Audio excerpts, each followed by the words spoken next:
Cuando tendemos a comunicarnos de manera ambigua, estamos dando espacio a problemáticas en el futuro. Dentro del abismo, dentro de la tristeza, dentro de la oscuridad profunda, cuando tú te animas a atravesarla por completo, alcanzas a ver luz Así es. y el aprendizaje completo.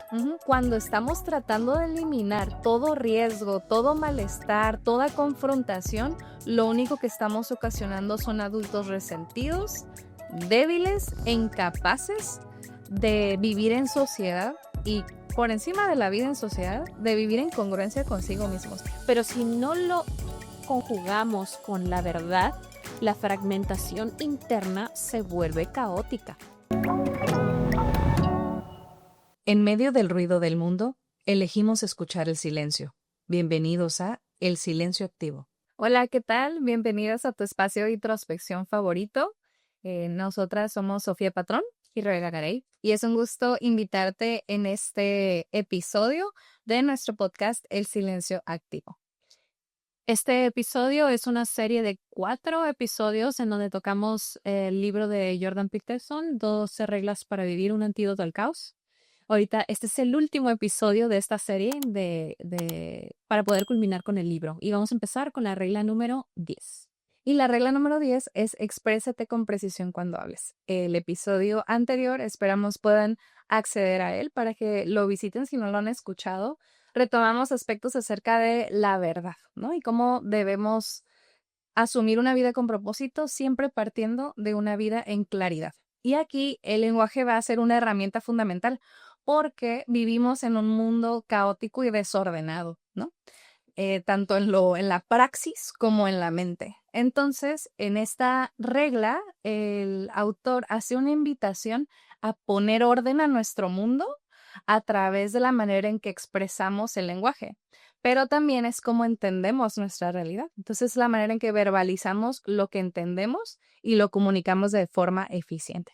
Sí, aquí la base del pensamiento de este capítulo es la claridad del verbo genera la claridad en tu realidad. Así es. Entonces, el autor nos expresa cómo el lenguaje específico nos ayuda a generar conceptos y a manejarnos en la vida con mayor seguridad. Así es. El tema del lenguaje creo que es fundamental para poder distinguir hacia dónde nos estamos encaminando, ¿no? Porque hablábamos en episodios anteriores acerca de la vida en congruencia. Y cuando tu mente es desordenada, como cuando tu habitación es desordenada, y hablábamos hace algunas reglas atrás, necesitamos poner orden. Y la única manera en la que se facilita el orden es a través de cómo comunicamos nuestras ideas. Entonces, por ejemplo, cuando yo trato de explicar algún tema con los niños, siempre parto de analizar de un diagnóstico, ¿no? De dónde está partiendo la noción que tienen de este tema, no asumiendo que yo lo sé todo y ellos no lo saben, sino que traen un bagaje de herramientas, de conocimientos sobre determinado tópico que vamos a abordar, pero ¿cómo lo entiendes tú? Sí, hace referencia a que el verbo y la estructura del verbo da estructura a la mente y no solamente, también a las emociones. Entonces, aquí me gustaría ponerles como ejemplo la distopía del libro de George Orwell de 1984, en donde se toca específicamente el tema del lenguaje. En esta distopía, el autor Orwell nos menciona cómo el gobierno en su momento les empieza a quitar palabras al diccionario y al verbo de las personas, y eso les quita la capacidad de poder empezar a distinguir eso que les quitaron. Entonces, pues, vamos a dar un ejemplo. Imagínense que de alguna manera quitan de nuestro diccionario y de la cultura general la palabra libertad. Con el paso del tiempo y conforme las generaciones vayan perdiendo esa noción, la palabra libertad y el concepto como tal, el cerebro lo deja de distinguir. Entonces, cuando el autor menciona aquí, tenemos que expresarnos de manera estructurada y de manera específica, hace referencia a esto, al aprender que el reconocer las distintas palabras de todo nuestro glosario tiene mucho que ver con la estructura y lo que percibimos de la vida. No es nada más el cómo se comenta digamos, el diálogo interno, es también el cómo voy a percibir lo que pasa en mi entorno a través de lo que yo constantemente estoy verbalizando. Entonces, si yo soy una persona que constantemente se está quejando, también lo que voy a percibir en mi La entorno queja. es queja. Así Y es. me voy a reunir con personas que se quejan. Y voy a todo el tiempo actuar como una persona que se queja. Entonces, a empezar ahorita que estamos haciendo el planteamiento inicial de este 10º capítulo, a ponernos con ese tinte para poder entender el resto del episodio. Aquí es importante considerar que la verdad implica precisión, ¿no? Y que, como bien mencionas, cuando vamos eliminando conceptos, se va sesgando nuestro entendimiento también.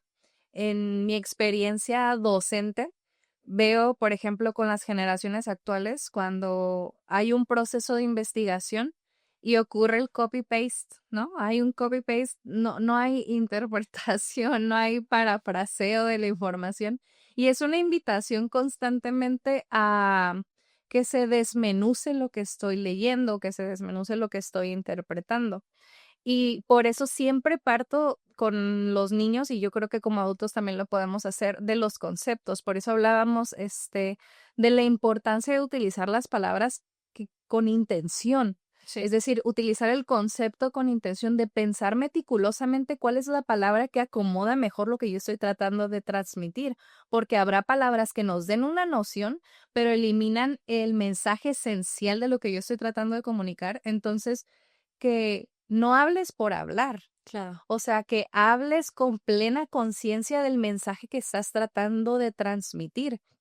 Y esto, por ejemplo, es muy útil cuando estamos en medio de una discusión o en medio de tratar de hacer saberle a la otra persona alguna situación que nos conflictúa, ¿no? Es lo que hablábamos anteriormente, que no es hablar tampoco con la intención de perjudicar al otro, sino con la total claridad que nos permita entre los dos llegar a un acuerdo y buscar una solución a determinado contexto. Y esta regla se ancla a las reglas anteriores donde hablábamos acerca de hablar con claridad y hablar desde el amor y hablar con la verdad. Sí, miren, respecto a este tema que estamos platicando y la importancia del verbo, hay un estudio reciente que se hizo en Ucrania, en donde revisan la exposición de distintos verbos dependiendo de las noticias que estaban exponiendo a la sociedad. Y se daban cuenta que al utilizar cierto tipo de verbos en cierto tipo de frases, en cierto tipo de ambiente, amarillismo y de otros tipos, las personas percibían el mensaje de una manera más polar. Entonces, imagínense, nosotros constantemente estamos expuestos a temas de noticias, a temas de dispositivos electrónicos, tanto en sociedad cercana Ajá. como en sociedad lejana, ¿no? Entonces, lo que nos afecta a la cognición, al proceso neural que manejamos, el simple hecho de constantemente percibir ciertos bombardeos Ujú. de el verbo o de algunas palabras que se nos están manejando. Y eso se ve ahorita socialmente bien complicado porque estamos en un proceso de regulación de este tipo de conceptos. No nada más es el que me quiten las palabras, también el que me agreguen conceptos que no tienen el valor académico o el rigor científico que se requiere.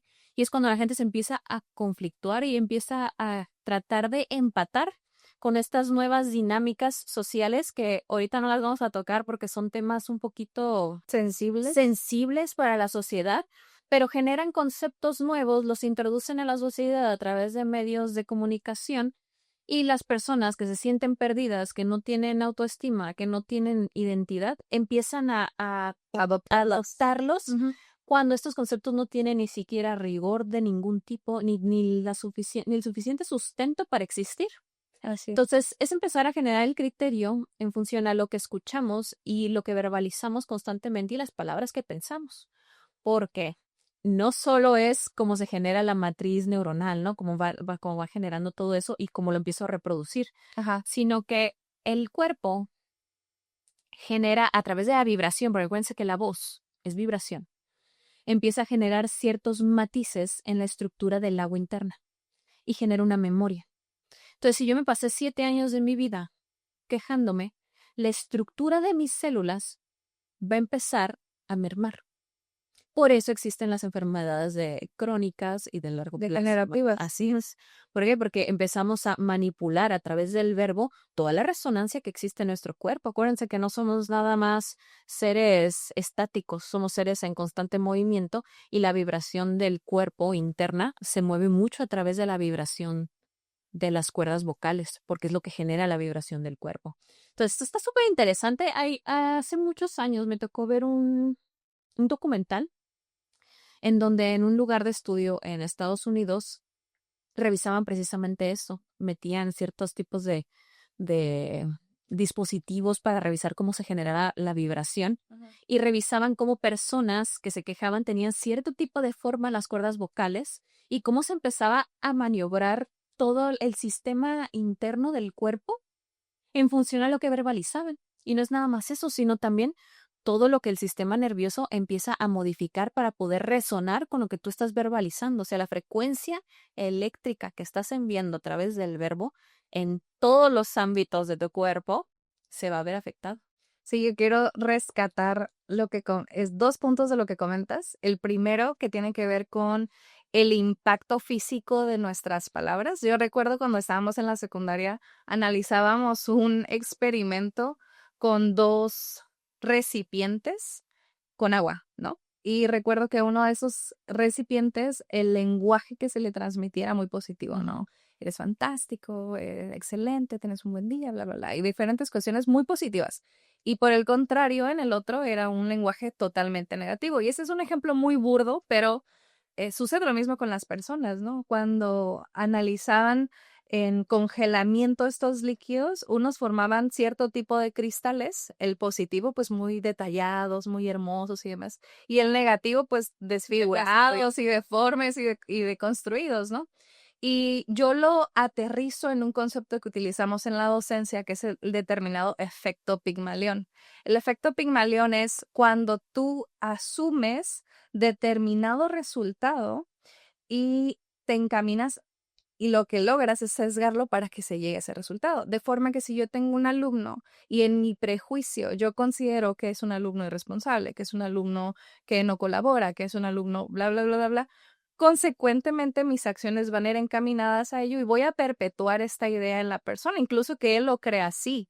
Si por el contrario yo tengo una expectativa positiva de resultado, mi lenguaje va alineado con esa expectativa y llevo a cabo acciones, pues se va a transformar su realidad. Y ese es un concepto muy importante con las personas que trabajamos con infantes, que seamos conscientes de cuál es la expectativa que yo tengo de esta persona, obviamente hablando hacia los demás, porque va a influir, pero en segunda instancia, el efecto o la expectativa que yo tengo hacia mí mismo, porque la manera en que yo me hable también va a tener un impacto considerable en cuál va a ser mi outcome, ¿no? En cuál va a ser mi resultado. Entonces yo también tengo que hablarme, sí, con franqueza, pero con amabilidad, no retomando la cuestión de la indulgencia que platicábamos, pero sí reconociendo qué aspectos puedo mejorar, pero tratándome con amor a final de cuentas. Sí, mira, respecto a este tema, hay un montón de estudios, ¿eh? A lo mejor no son tan conocidos acá en México, pero en Estados Unidos han hecho un montón de estudios de esto, en donde el verbo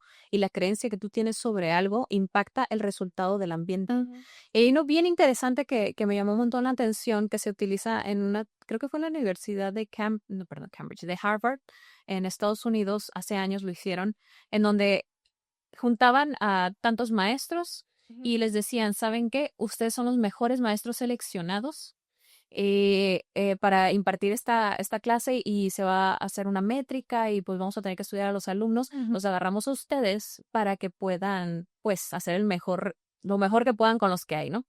Y a cada maestro le pusieron diferentes tipos de alumnos. O sea, ¿sabes qué? A ti te tocaban los más difíciles, los que menos saben, a ti te tocaban los más inteligentes. La connotas. Entonces, ¿qué es lo que pasa? Cuando el maestro que creía que eran los más inteligentes empieza a dar la clase, los alumnos empiezan a dar un resultado perfecto.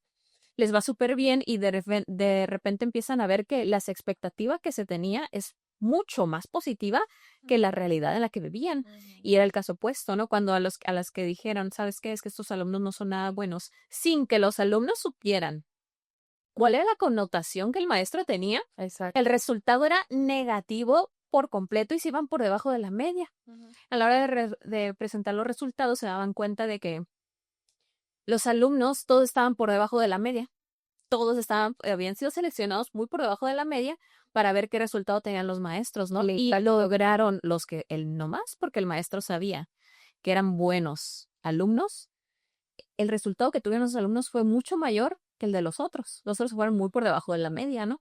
Así. Entonces, el impacto que tú tienes sobre la perspectiva de lo que vas a obtener es prácticamente la garantía de lo que vas a obtener de esa situación. Y pues paradójicamente la ambigüedad y la imprecisión, que es otro elemento que retomabas hace un momento, es lo que perjudica el lenguaje, ¿no? Entonces necesitamos confrontar el desagrado de lo que nuestras palabras puedan traer, aunque sean bien intencionadas, ¿no? Porque la manera en que nosotros evitamos que los problemas crezcan en el largo plazo es hablando de ellos. Entonces, retomar esta cuestión. Si tú quieres evitarte problemas futuros, habla al respecto de ellos, ¿no? Pero primeramente interiorízalos de forma que los entiendas, porque yo no puedo hablar de algo que yo no entiendo. Claro. Entonces, la mejor manera de entenderlo es hablarlo. Por eso, la relevancia que tienen los procesos terapéuticos, ¿no? Yo tengo este caos mental y puedo ayudarme a mí mismo haciendo procesos de introspección, de journaling y demás, pero también es funcional asistir con una persona que me escucha y tal vez no necesariamente para que me dé un feedback, pero el simplemente tener a alguien que presta oído y que puede medio articular tu idea, te ayuda a darle más sentido a la situación y encontrar soluciones. Sí, digamos que el verbo y la capacidad de definir de manera clara la forma en la que te expresas te ayuda a mantener tu identidad. Ujú, Sí, porque es lo que te construye. No, o así sea, es. acuérdense que durante todo este camino de los capítulos que llevamos, nos hemos dado cuenta de que Ujú. todo cuenta y el verbo no es la excepción. Entonces, empezar a construir también nuestra personalidad, nuestra identidad a través del verbo, porque es lo que al final del día genera la resonancia interna que va a hacer que te manipules de una mejor manera socialmente. Ujú. Sí, por ejemplo, yo lo he visto en el área laboral, ¿no? Cuando tendemos a comunicarnos de manera ambigua, estamos dando espacio a problemáticas en el futuro. Ujú. Al inicio de mi docencia, yo trataba de ser muy cuidadosa en la manera que me comunicaba con los adultos, ¿no? Eh, en el sentido de, pues, tratar de no herir susceptibilidades, tratar de buscar la manera como de dar un punto, pero tal vez no tan directo para evitar el rechazo y demás. Y con el paso del tiempo me he dado cuenta que eso no me resulta funcional. O sea, necesitamos la confrontación. Claro, Y que en mi caso, en el aspecto laboral, que el adulto sea consciente del impacto que tiene y la responsabilidad que tiene de la crianza. Ese es en un aspecto. Y en el otro, en el caso de mis paralelos, pues la responsabilidad que viene en no prestar la ambigüedad para que no haya malos entendidos, ¿no? La realidad es esta, nuestras posibilidades son estas, y si tú tienes una perspectiva diferente es válido, le podemos sumar a la problemática, pero yo no voy a dar pie con mi lenguaje ambiguo a evitarte una inconformidad que más adelante nos va a traer un conflicto. claro, el lenguaje te ayuda a preservar la capacidad de pensar de forma independiente. Entonces, si tú cedes el lenguaje, cedes a palabras o tienes 3 palabras para expresarte con todo, como el tipo de cada persona que se van a encontrar en la vida, que tú para todo dice grosería y son las mismas groserías, y para todo utiliza los mismos verbos y para todo utiliza las mismas descripciones, son Ujú. personas que se limitan mucho en su forma de conducirse en la vida, porque como les digo, pierden la independencia de la capacidad cognitiva, pierden la independencia de generar un pensamiento crítico. ¿Por Así qué? Porque es. se limitan en el verbo. Aquí es importante que como escucha te des a la tarea de ampliar tu vocabulario, porque la única manera en que puedes participar de conversaciones más profundas es con conceptos. Entonces, que te des la oportunidad de leer, que te des la oportunidad de escuchar perspectivas diferentes. Si tú estás en determinado ámbito laboral, pues este knowledge específico que viene de tu formación profesional, pero también escuchar otros términos que le pueden dar otra perspectiva a tu campo de labor, ¿no? En el campo en el que te desempeñas. Eso es algo que recurrentemente vemos nosotros como docentes, que actualmente en ese sentido del entretenimiento y las redes sociales, el lenguaje es el mismo, es muy burdo, no es profundo, no tiene la finalidad de tener un impacto más allá. Entonces es buscar espacios a través del ejemplo, moldeando para que las generaciones venideras tengan esta necesidad de conceptualizar y que nosotros como adultos que quizá no tuvimos esa experiencia de vida o ese ejemplo de nuestro entorno familiar, nos obliguemos a hacerlo, porque es la única manera en que podemos interactuar con otros y darle sentido a lo que estamos diciendo. Sí, la predicción de las palabras son tu herramienta esencial para liberarte del caos interior Ujú, y al mismo tiempo de independizarte del caos exterior, así es. porque te ayuda a definirte, a mantener estructura dentro de tu psiqui, dentro de tu forma de conducirte. Entonces, el ser claro y conciso con la forma en la que te expresas es un acto de independencia. Fíjate qué curioso. En la teología hay un concepto que a mí me parece fundamental, que es el de la confesión.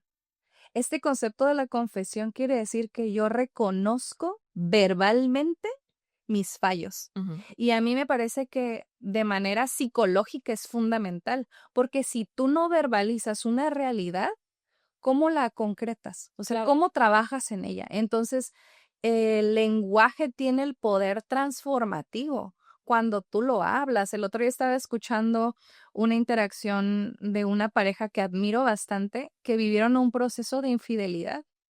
Y él, interiorizó esta situación por mucho tiempo y cargaba con la culpa, el resentimiento y todo lo que eso conlleva de la traición. Entonces estaba en una disyuntiva de si hablarlo o no. A final de cuentas, lo carcome la situación y se ve la necesidad de hablarlo, ¿no? Y como pareja, pues buscan la manera, cada pareja tomará sus decisiones al respecto, pero si no lo hablo, ¿cómo lo asumo? ¿Cómo lo soluciono? Independientemente si la solución sea que vamos a seguir juntos o no, ¿cómo cargo yo con esa situación mental si no la manifiesto verbalmente o si no la escribo, ¿no? A mí me ha ayudado bastante el journaling desde que yo soy niña. Me acuerdo que a los 10 años una prima que yo estimo bastante me regaló un diario y a partir de ahí, y ahora está muy chistoso como yo leo lo que escribí en ese momento y las cosas que a mí me preocupaban en su momento y es algo que me gusta retomar ahora en mi vida adulta porque te ayuda a aterrizar las ideas y te ayuda a darle un poco más de sentido a lo que estás viviendo. Sí, mira, digamos que la imprecisión en el verbo debilita de cierta manera las relaciones humanas Ujú. y debilita la verdad, lo cual te hace más susceptible a términos como la manipulación. Ah, Entonces, cuando tú, ahorita retomando lo que me platicas, ¿no? No, que una pareja o infidelidad, la. ujú. Es bien curioso porque dependiendo de cómo verbalizó la problemática, es el efecto que tiene dentro de ti. Entonces, por ejemplo, si yo hice daño, hice algo que no debí de haber hecho y lo verbalizo justificándome, tu consciente y tu inconsciente van a jugarte a frecuentar. Así Entonces, es, por eso ahí es donde entra la regla del capítulo anterior que se los vamos a poner aquí en la descripción para que lo vayan a ver, el tema de la verdad dentro del verbo. así es. No podemos podemos tener un glosario o todo un diccionario de palabras, panilbastro o vocabulario, Ujú. pero si no lo conjugamos con la verdad, la fragmentación interna se vuelve caótica. Ujú, Entonces, el verbo siempre va acompañado de la realidad que estás viviendo por encima de la justificación y la indulgencia. ujú. Sí, entonces, digamos, si esta pareja tuvo la capacidad de salir adelante fue porque tal vez la forma en la que él se expresó no fue con indulgencia y aceptó el error por Asumir, completo. exacto. Claro, y hubo una coherencia, existió coherencia. Ujú. Entonces, también la persona que recibe esa verbalización no la recibe de la misma manera. Ajá. Porque una cosa es que lleguen y te digan, ay, me equivoqué, pero es que por esto y por esto y por esto y por esto. O sea, Es que tú no has hecho esto, es que tú no me has ay, es ya. que no estaba pensando, es que no, o Ujú. sea, una cosa es estarte justificando, entonces, ¿qué es lo que pasa? Lo El estás mensaje que haciendo. quieres dar en realidad no es de quiero subsanar la circunstancia, es me justifico en el consciente porque no puedo lidiar con mi propia realidad Ujú. y quiero que tú me quites el dolor que yo no sé cómo lidiar, ¿no? La carga. Entonces, empezar a analizar también cuando estamos escuchando a la gente, ¿no? Que no es nada más lo que yo estoy diciendo, es lo que me están diciendo. ¿Qué verbos está utilizando? ¿Qué palabra está utilizando para describir lo que me está platicando? Porque eso tiene que ver con la verdad interna de esa persona. Entonces, retomamos que el lenguaje nos permite construir y ordenar nuestra realidad, que podemos de tal forma negociar nuestro posicionamiento en el mundo, ¿no? Es la manera en que perfeccionamos el pensamiento al hablar y verbalizar las ideas, incluso para nosotros mismos, nos permite llevar esos pensamientos abstractos en sabiduría práctica, en cuestiones del día a día que me ayuden a sobrellevar mi existencia. Sí, es una manera de cultivarnos. El verbo es una forma de cultivarnos porque a través de la observación, la honestidad y la intención es que podemos expresarnos. Entonces, Así es. empezar a denotar todas estas variables dentro de la expresión del verbo y la escucha abierta Activo. nos va a ayudar muchísimo a podernos conducir mejor en la vida y a generar coherencia en todos los aspectos que ya hemos hablado a lo largo de todos estos episodios. Sí, muy anclado a las reglas anteriores, ¿no? Sí. De alguna forma, esto lo vamos puliendo también, la cuestión del lenguaje con nuestra interacción con los demás. Y esto nos lleva a la regla número 11. ¿Estás lista para abordar esta regla? Sí. Y la regla es: no molestes a los niños cuando andan en patineta o monopatín, ¿no? Depende de la traducción que escuches. Esta regla nos habla acerca de la importancia de permitir el riesgo en la vida, porque hemos estado hablando acerca de que la única manera de crecer y la única manera de evolucionar y trascender en la vida tiene que ver con la confrontación, ¿no? Y tiene que ver con alcanzar peldaños de esa escalera de la existencia que nos permiten llegar a conclusiones y demás. Sí, entonces aquí podemos rescatar lo siguiente. Cuando nosotros aprendemos a vivir dentro de un riesgo controlado y aprendemos a ponernos en situaciones de riesgo controlado, que eso no quiere decir me voy a volver loco y me voy a hacer cosas como sin función. El riesgo tiene una función muy particular que viene ligada a la emoción del miedo. Ajá. El miedo es una emoción que nos ayuda a salir de espacios que no nos ayudan o a confrontar realidades, ¿no? Entonces, esto, si aprendemos a manejarlo de una manera adecuada, nos va a generar, aparte de resiliencia, autoestima y un aprendizaje real. No puede existir un aprendizaje real como incorporado a tu cuerpo, porque acuerdas que el aprendizaje no nada más es cognitivo. Sí, qué Bueno, bueno. se la platicaba en el episodio pasado, ¿no? Y yo empecé la práctica de dejar de mentir al 100%, o sea, cero palabras, mentiras blancas, a través de un conflicto visual que tuve en una circunstancia, ¿no? Ajá. Pero eso no quiere decir que yo no tuviera ya el conocimiento académico previo. Entonces, ¿qué es lo que pasa? Tú no te puedes apropiar de un conocimiento si no existe un proceso de dolor intermedio. Y es lo que hablamos, ¿no? Tenemos que ponernos y permitir que, por ejemplo, a nuestros hijos, empezarlos a permitir que mantengan resistencia ante la vida, porque si no nos volvemos inútiles. Igual a nosotros, ¿no? Si nosotros todo el tiempo estamos en un proceso de comodidad, en donde no nos dejamos sentirnos mal, en donde si ocupamos vivir un proceso de duelo, nos estamos distrayendo, en donde si me siento incómodo, luego voy al dispositivo electrónico, ¿qué es lo que pasa? Vives sin resistencia, apaciguas totalmente toda tu realidad y empiezas a mermarte de manera cognitiva y de manera fisiológica. Entonces, para poder incorporar cualquier tipo de conocimiento, quédense con esto, tiene que existir dos variables, la cognitiva, o sea, lo entiendo y lo siento, ya es mío. Solamente así vas a poder ser congruente. Entonces, si yo aprendo esto que están escuchando aquí en el capítulo, hasta que ustedes no lo practiquen y les cueste trabajo, lo van a poder apropiar y lo van a decir, esto ya soy, yo ya soy disciplinado, yo ya soy esto. No, es hasta que ustedes generen el proceso de dolor intermedio, el esfuerzo que les implica, el que les va a hacer llegar a adquirir esa nueva herramienta en su vida. Así es. Y aquí el tema, me gustó la parte que cierras de la cuestión de la disciplina, pero desde una disciplina consciente, ¿no? Claro. Estaba escuchando hace unos días esta perspectiva de cómo la disciplina se puede confundir con el ego.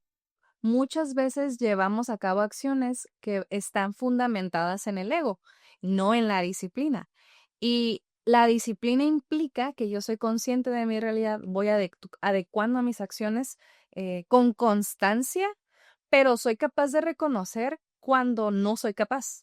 Claro. Porque si tú te estás empujando a cargar un peso en el gimnasio que no puedes físicamente en este momento, muy probablemente te vas a dislocar algo.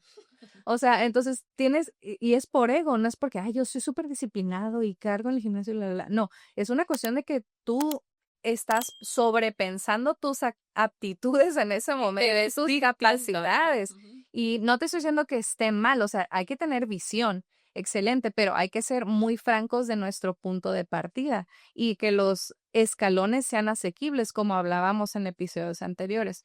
En esta regla en particular, sí nos invita desde la perspectiva para Peterson de cómo los padres vamos moldeando la dificultad en los hijos y lo traducimos a nuestra vida adulta, ¿no? Pero a final de cuentas es permitir esos espacios de confrontación con el universo y con la vida para que podamos desarrollar herramientas en espacios controlados y después en la vida en sociedad, de forma que el golpe no sea tan abrupto más adelante. Lo mencionábamos con la experiencia de vida, ¿no? Yo recuerdo cuando yo era niña, mis papás me metieron a todas las actividades que te puedas imaginar, a piano, a ballet, a teatro, pero lo que falló en su momento fue la cuestión de la constancia. Si yo en un mes yo ya no quería ballet, ya no vamos, ¿no? ¿Por qué la vamos a obligar? Ella no quiere ir. O ¿por qué vamos ahora a intentar taekwondo? Pero ya no tanto. Entonces, ¿qué me he encontrado yo? Que en mi vida adulta se me conflictúa bastante apegarme al desarrollo de una nueva habilidad, por ejemplo. Entonces, me tengo que obligar a ser disciplinada en determinadas cuestiones si lo quiero lograr, porque en mi experiencia a lo largo de la vida, cualquier incomodidad y ya no tenía Ahí que... nos vemos. Ajá, nos vemos, ya no tengo la necesidad de ello. Y me he enfrentado a esas dificultades. Entonces, una invitación a que ustedes sean comprometidos. El otro día estaba platicando con una amiga que decía que su hija se quería pintar el cabello de color verde, qué sé yo, ¿no? Es una niña de 12, 13 años, más o menos. Y ella le decía, vamos a hacer esto. Si en un año consecutivo tú quieres cabello verde, lo hacemos. Todos los días te voy a preguntar si quieres cabello verde. Y si tal día me dices que no quieres cabello verde, se reinicia la cuenta.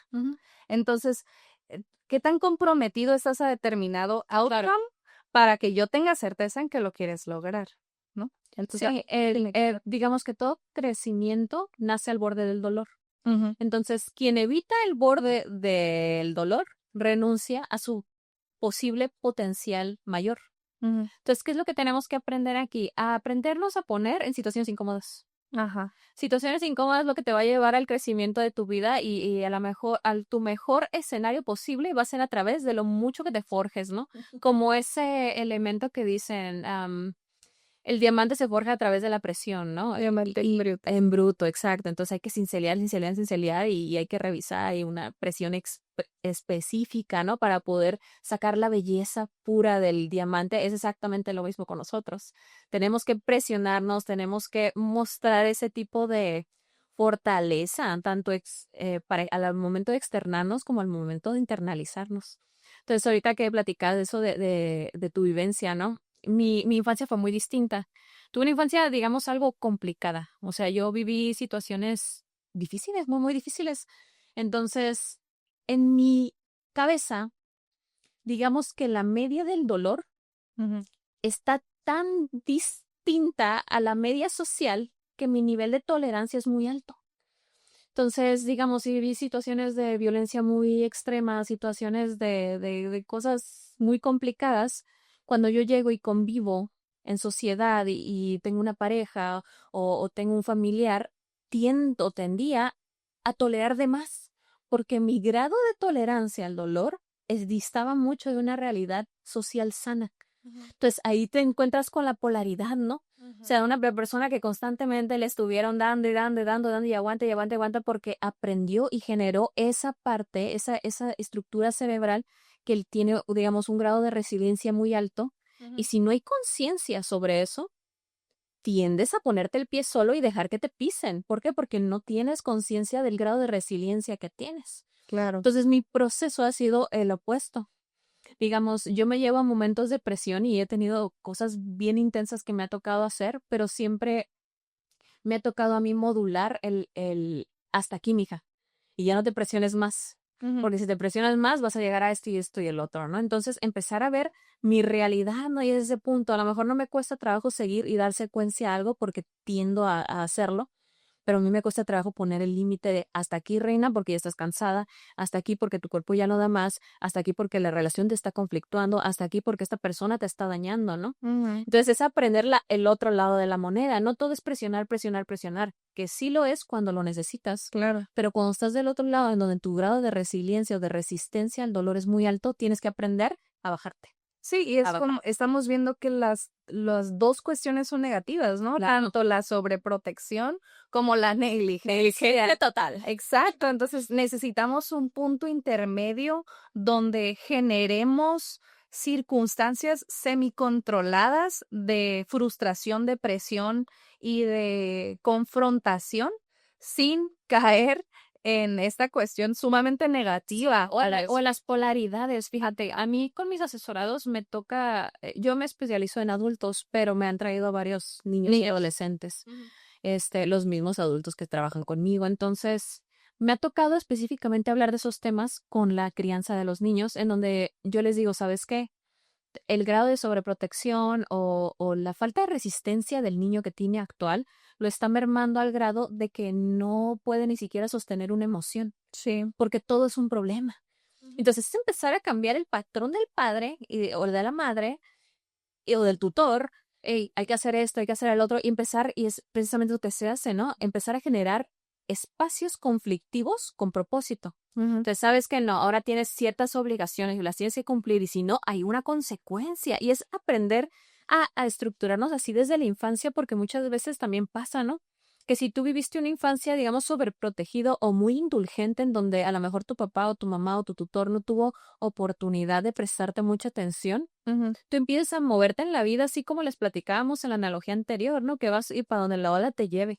Y aprendes a sobrevivir conforme a lo que vas viviendo y generando resistencias donde tú puedas y siendo autoindulgente, porque cuando empiezas a generar, digamos que actividades nocivas para tu persona, ¿qué es lo que pasa? Te empiezas a justificar. Ujú. Y es lo que pasa con el tema del verbo, ¿no? Empiezas a modificar el verbo para poder subsistir en tu realidad. Entonces, aquí, ¿qué es lo que debemos de empezar a hacer? A generar coherencia, que es lo que estamos hablando a lo largo de todo este capítulo, entre este tipo de conceptos. Y es, yo creo, retomar la cuestión del countdown, ¿no? Como el reto del 75 Hard. O sea, si ya me equivoqué, vuelvo a empezar, porque es un compromiso asumido conmigo mismo. Y en este tema de no molestar a los niños cuando patinan, es entender que cuando estamos tratando de eliminar todo riesgo, todo malestar, toda confrontación, lo único que estamos ocasionando son adultos resentidos, débiles e incapaces de vivir en sociedad y por encima de la vida en sociedad, de vivir en congruencia consigo mismos, que yo creo es la peor carga que podemos llevar. Sí, fíjense que hay un elemento o hay una forma de verbalizar del autor que se me hace bien interesante. Él cuando habla específicamente con varones, Ujú, les dice, tienes que aprender a ser monstruo y luego aprender a domarlo. Y ujú, eso es precisamente no es nada más para el sexo masculino, también para el femenino. ujú. Tenemos que aprender a ser bien disciplinados, bien duros, bien estrictos y tener la capacidad de ejercer dolor sobre los demás, domándolo. Porque una vez que tú sepas ejercer dolor sobre ti, sabes ejercer ese dolor sobre los demás, y si lo aprendes a domar, tienes control de tu realidad completa, Mm. de lo que estás viviendo y de lo que vas a vivir en tu entorno. Y fíjate, aquí voy a dar una idea que a mi parecer es fundamental y no podemos ignorar, y es que los niños necesitan papás en roles. Ah, sí. Necesitamos tener la calidez de mamá y el apapacho de mamá, pero La disciplina. necesitamos la disciplina de papá, la corrección de papá y lo que tú mencionas, sobre todo hablando de varones, que es fundamental. Hay muchos libros acerca de paternidad con hijos, ¿no? Hay uno de un Navy SEAL impresionante que habla acerca de la relevancia que tiene la disciplina para los varones. Y yo puedo percibir en la sociedad actual una deficiencia muy severa de hombres, una deficiencia de congruencia, de reglas, de disciplina, de liderazgo, porque estamos sesgando desde la infancia que los niños no entren en conflicto, que los niños no luchen, y es como tú dices, o sea, es promover el autocontrol. que seamos conscientes de la capacidad física que tenemos de dañar, pero tengo dominio propio. Claro, mira, y esto pasa mucho cuando no existen esos roles de los que hablas. Así es. Por ejemplo, aquí en la cultura mexicana, por lo menos, no nos vamos a ir tan lejos, mayoritariamente matriarcal, en donde la mamá es la que se hace cargo de los hijos después de un divorcio, ¿no? Entonces, si la mamá no, por sí sola, o sea, el cerebro no puede distinguir, cada uno de los padres tiene una función. Exacto. Entonces, si se te quitó uno, la mamá, por muy disciplinada que sea o por mucho que intente, no va a poder cubrir el espacio del padre y viceversa. Entonces, es bien curioso y a lo mejor me van a querer fumar con esto, pero hay estudios que demuestran que los hijos criados por personas o tutores disciplinados, que son mayoritariamente varones, tienen un mejor desempeño que los hijos que son criados por madres Indulgentes. ¿sí? Entonces, empezar a revisar y si ustedes dicen, ¿sabes qué? Es que yo cómo voy a identificar en qué punto estoy, revisa y acuérdate cómo fue tu infancia. ¿Cómo fue tu crianza? Así es. Si tú estuviste solo en casa, si tú hacías lo que se te pega a tu gana, tienes que saber que hoy en día no tienes disciplina y así lo hayas generado en algún ambiente de tu vida. Acuérdate que la disciplina complicada es la de aquí arriba. Así O es. sea, a lo mejor tienes muy buena disciplina para hacer ejercicio, pero no tienes, estoy segura que no vas a tener disciplina para la mente si nunca le has invertido años de tu vida a eso. Entonces es aprender a decir, ok, yo viví esto, ¿por qué patrón me voy a ir? Y ya sé más o menos por qué pie voy a cojear. O sea, si yo tuviera a lo mejor un papá súper estricto, súper disciplinado, a lo mejor a mí me va a cojear del otro lado, ¿no? Donde digo, a ver, permítete cosas, no pasa nada, ¿no? Entonces, pero la mayoría de la sociedad, o por lo menos aquí en nuestra cultura, va a tender al otro lado, ¿no?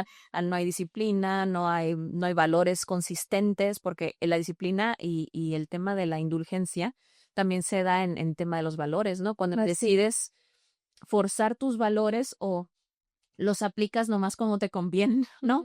Entonces dejas de tener valores, ¿por qué? Porque nada más van conforme a lo que a ti te conviene. Ahorita sí me conviene ser fiel, entonces ahorita sí soy fiel. Pero ahorita no porque ya pasó esto, entonces ahorita ya no lo soy. O en diferentes circunstancias, Sí, ¿no? es una desconstrucción muy severa de la identidad, ¿no? Es esta identidad fragmentada donde a veces sí soy, a veces no soy, entonces no soy nada. Así es. Si vivo con tibieza, entonces no soy nada. Sí, es aprender a mantenernos con esa fortaleza, ¿no? Y vivir el riesgo de caer mal, el riesgo de mantenerte dentro de tus valores, ¿no? Porque también implica un riesgo, ¿no? Como ser honesto, Así lo es. implica, ¿por qué? Porque caes mal. Sí, y fue una de las reglas que nosotros nos pusimos aquí, cuando nosotras íbamos a empezar a hacer el episodio. ¿Estamos listas para ¿Planeamos mal? Sí. Estamos listas, justo, estamos listas para caer mal, estamos listas para que nos ponen, sí, sí estamos listas, bueno, entonces vamos a hacerlos, ¿no? Entonces, mantenerte siempre dentro de tu línea de riesgo es lo que te va a llevar a que confrontes la vida de una forma más positiva y más sustentable. Así es. Entonces, la capacidad de poder ser peligrosos, Así es. pero decidir por encima de lo impulso, ¿no? Actuar siempre con razonamiento y en aras de lo mejor posible. Y cerramos con la última regla, que es una regla muy bonita, muy metafórica. A mí me agradó bastante y lo retomo de lo que platicábamos hace algunos episodios acerca de una vida en agradecimiento. Pero esta regla en particular, que es la regla 12, capítulo 12, es que si te encuentras un gato en la calle, lo acaricies. Y creo que es una regla muy bonita porque habla acerca de apreciar la belleza de la vida. A pesar de que vivimos en caos y en desorden y en incertidumbre, hay que apreciar los momentos bonitos y atesorarlos. Sí, mira, esta regla también se cierra perfecto el libro del autor, la verdad. La forma editorial en la que lleva el libro es buenísima. fantástica, Es sí. buenísima. El ayudarnos a recordar la belleza de la vida nos ayuda a salir de momentos difíciles y embellecer los momentos comunes.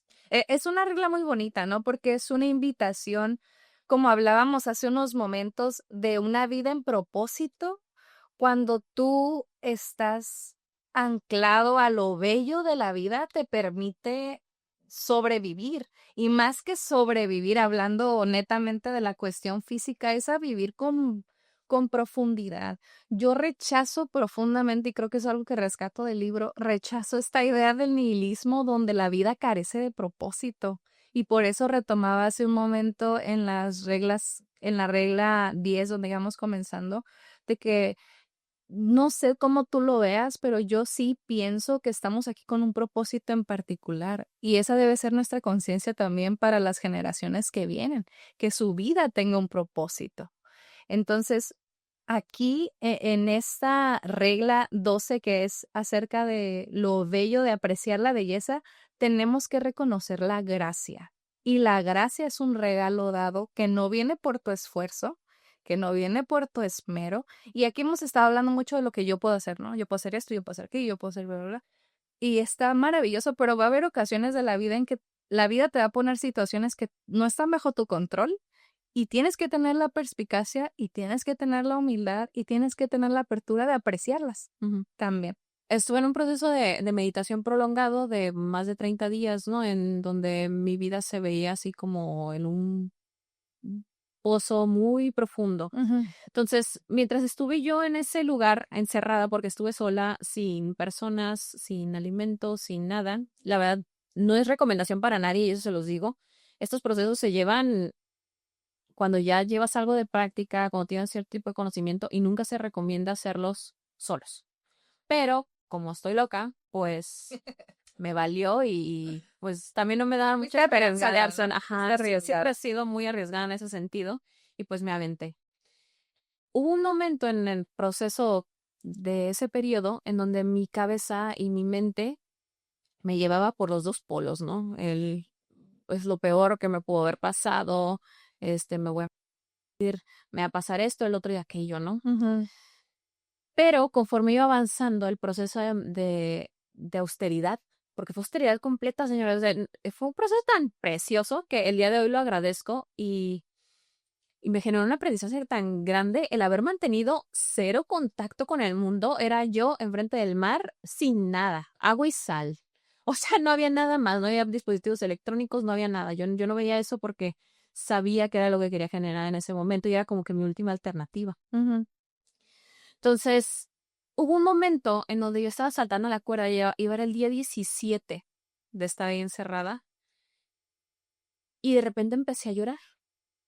Empecé a llorar porque sentí un agradecimiento tan enorme de decir, caray, o sea, ve la porquería que pudo haber pasado y yo todavía estoy 17 días después aquí, saltando la cuerda enfrente del mar y sentí no, ni siquiera lo puedo expresar como felicidad, fue algo plenitud, pero por encima de eso.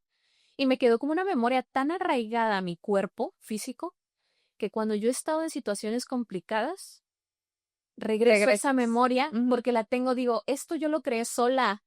Nada en externo hubo, estaba en total austeridad y tengo la capacidad de sentir este grado de plenitud, gratitud y felicidad sola, ¿no? Entonces, cuando posterior a eso, o sea, años después, cuando yo estaba en situaciones complicadas o seguía viviendo esta situación, este proceso, yo recurría a ese punto de mi vida y decía, tienes la capacidad de hacer eso, deja de hundirte, ¿no?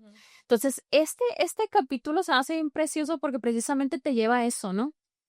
No es nada más recordar una memoria o recordar algo, sino que ver que dentro del abismo, dentro de la tristeza, dentro de la oscuridad profunda, cuando tú te animas a atravesarla por completo, alcanzas a ver luz. Así es. Y el aprendizaje completo.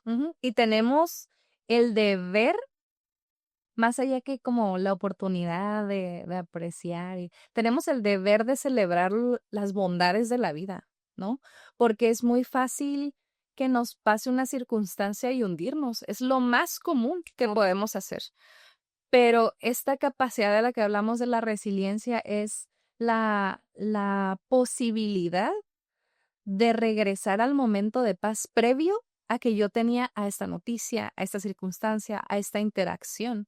Entonces es nutrir esa resiliencia a través de apreciar los bellos momentos que la vida nos permite, ¿no? Sí, mira, y buscar los claro, elementos también, porque uno puede ver muchas cosas positivas, pero si mi pensamiento está sesgado en lo negativo, no las voy a apreciar. Claro, digamos que aprender a romantizar hasta cierto punto la belleza de la cotidianidad, ¿no? Y es algo que me ha tocado experimentar a mí a través de varios años de práctica, ¿no? Y eso es una práctica, no es algo con lo que naces. O sea, el aprender a romantizar tu vida es algo que tienes que practicar y cultivar con el paso de los días porque solo así vas a poder disfrutar lo que haces, ¿no? Entonces es de que me cocino mi carne y me la pongo súper bonita en el plato y me hago mi té y me siento en mi lugar favorito y pongo mi música favorita y convivo con mi perrita. O sea, hacer eso y disfrutar el proceso, que es algo que justo ayer estaba posteando en en mis redes sociales, que ponía, aprendan a disfrutar sus procesos, porque los procesos de dolor también se disfrutan. Así Y es algo que yo aprendí con mi experiencia de vida, ¿no? Y Claro. las distintas formas en las que me ha tocado, las cosas que me ha tocado transitar a lo largo de mi vida, es que los procesos de dolor son bellos. Sí. Son bellos porque aprendes un montón, son bellos porque te hacen renacer. Es como la analogía del ave fénix, ¿no? Que se destruye Las águilas. para poder renacer, o las águilas que se van a Se la montaña y se rompen el pico y se quitan todo lo que traen. ¿Por qué? Porque tienen que renacer. Y eso solamente es a través del proceso de dolor, ¿no? Así es. Y esta percepción no es negar tu realidad, ¿no? Es eh, embracing, como abrazar tu realidad, pero darte la oportunidad de salir de esa situación y de ese contexto, que es lo que a mi parecer más hermoso y más importante. Yo recuerdo en la adolescencia, esos momentos existenciales que uno vive y te cuestionas el objetivo que tienes en el mundo y para qué estoy aquí. Y hay personas que pasamos por mucha oscuridad en esos momentos de la vida. Y algo que a mí me ayudó en su momento era el frasco del agradecimiento. Entonces, todos los días, porque yo ya no quería estar aquí, ¿no? Entonces, todos los días me obligaba a escribir algo positivo de mi día. Y lo guardaba, lo hacía bolita y le echaba en el frasco, y lo echaba en el frasco, y como interiorizarlo en ese día. Y al final del determinado tiempo, cuando estaba más down que positivo, pues meter la mano al frasco y ver qué cosas había puesto, ¿no? Porque es muy fácil perderte en lo negativo cuando todo te está consumiendo mentalmente. Entonces, son estrategias que te ayudan a regresar y cambiar tu enfoque, porque es muy fácil, sobre todo cuando no hemos educado a nuestro cerebro, a perdernos en ese sentido, ¿no? Entonces, esta regla es maravillosa porque nos ayuda a enfocar nuestra atención, no de manera ilusa, como algunas veces se platica, pero de manera consciente, de elegir lo bonito de la vida.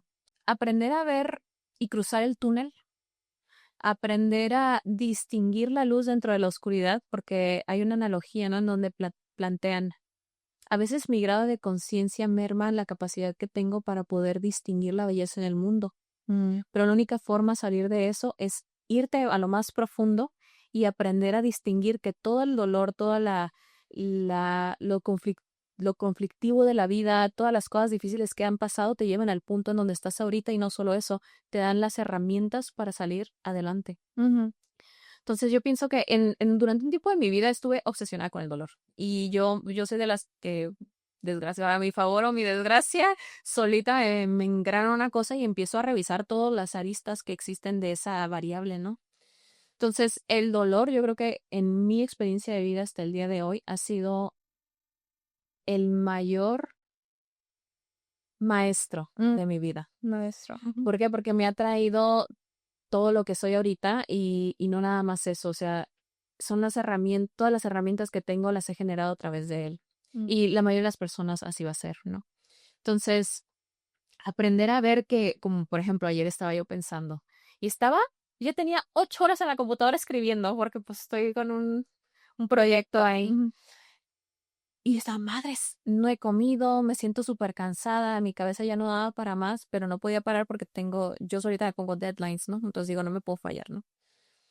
Y de repente mi cabeza, esa parte que a lo mejor conforme lo vas practicando, lo empiezas a entrenar y te llega cuando lo necesitas, ¿no? Decía, hey, tienes la oportunidad de hacer eso, qué chingón, cuando lo logres, ¿cómo te hace sentir? O sea, imagínate qué padre, y mira cómo te quedó esto, te quedó súper bien, vuélvelo a leer. Entonces empiezo y le platicar otra vez a Grecia, es que de repente yo, aunque estoy toda exhausta, me empiezo a emocionar, me motivo sola, pero no es como que me estoy lavando el coco de tú eres la mejor. No, no, no, o sea, es nada más, ve tu realidad.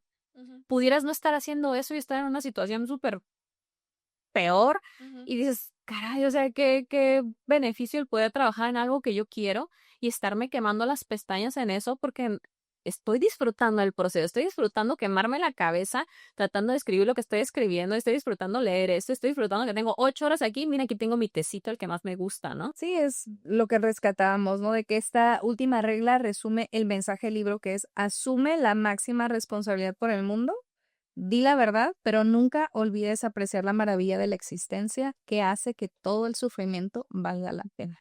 Vamos a hacer el cierre de este libro. Es un libro súper recomendable, chicos. Si se sienten perdidos en la vida o si sienten que quieren mejorar en su vida, léanlo. No se queden nada más con lo que nosotros decimos y se lo repetimos cada capítulo. No se queden solo con lo que nosotros decimos. Nosotros les ayudamos a discernirlo de cierta manera y les platicamos de qué trata, pero no hay como ir a ver al autor. Que sea una excelente oportunidad de cerrar 2025 y tener una perspectiva mejorada para el año que entra, ¿no? Estaremos abordando otro libro en adelante, pero 12 reglas para vivir pensamos que fue un inicio excepcional para ir sentando las bases de lo que pensamos, de lo que pensamos que es la mejor manera para vivir. Sí, y acuérdense de esto, la vida nunca les va a prometer la ausencia del dolor, pero siempre les va a prometer un grado de belleza que redima ese dolor, ¿no? Entonces, aprender a vivir dentro de todo el caos y aprender a transitar la vida con elegancia, porque siento que es una cualidad, aprender a ser elegante dentro de la carencia, aprender a vivir con esa actitud no positivista negligente, ¿no? Sino positiva en el sentido de que hoy estoy aquí, pero tengo la capacidad funcional de llegar acá, ¿no? Así es. En donde prioricen siempre el tema de tener un propósito y el propósito va a ir por encima de las emociones, es decir, mi propósito no puede ser feliz, tiene que tener valor, tiene que tener valor y congruencia con lo que yo creo y lo que viví de niño, ¿no? Y empezar a revisarnos desde esa perspectiva de los lentes científicos que les comento a cada rato, ¿no? Para poder vivir mejor y vivir bien. Sí, es una invitación a la vida en plenitud. Entonces agradecemos al autor principalmente, ¿no? Por estas ideas que se comparten, que son una concretación de muchos años de vida y de mucha experiencia. Es lo que a mí me parece fantástico de leer, que tú en unas semanas puedes sintetizar el aprendizaje de una persona de tantos años. Sí. Entonces, que sea una invitación recurrente para todos de seguir buscando estos espacios, y estamos muy emocionadas de concretar este libro y esperarlos para la próxima ocasión. Los quiero dejar con un último mensaje. Creo una fraseta para el final, para que se las escriban por aquí. El orden interior es el resultado de una mente que ha dejado de reaccionar y ha comenzado a comprender. Cuando la conciencia se organiza, la realidad se vuelve legible y el sentido emerge como evidencia.